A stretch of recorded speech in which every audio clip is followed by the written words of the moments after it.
I think it was important to call back to the original film. Oscar winner Jennifer Connelly lands into Top Gun Maverick playing Penny Benjamin, a character that was briefly mentioned in the first film as the Admiral's daughter. With a history of high-speed passes over 5 air-controlled towers and 1 Admiral's daughter. Penny Benjamin.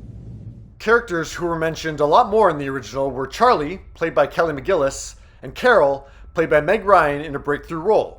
The sequel's director, Joseph Kosinski, admitted to Insider that they never considered bringing back the 2 main female characters from the 1986 film, saying those weren't stories that we were throwing around. In 2019, when she was 62, Kelly McGillis told Entertainment Tonight why she thinks she didn't get a return call. I mean, I'm old and I'm fat and I look age appropriate for what my age is. And that is not what that whole scene is about.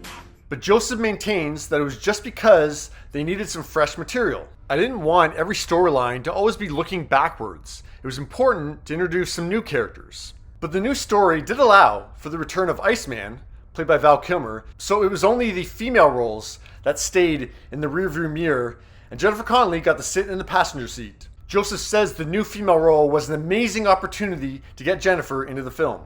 I think it has all of that the original had, but it's just sort of amplified. Do you think this is a case of sexism? Yup. It's not a coincidence that the female roles were the ones seen as old hat. And look, Hollywood has come a long way in terms of letting actresses age. And who we have to thank for that are the current A-list actresses like Reese Witherspoon, Julianne Moore, Nicole Kidman, Julia Roberts, Jennifer Aniston, and the biggest movie star of all, Sandra Bullock. And all those ladies have maintained their careers into their 40s, into their 50s by producing their own projects.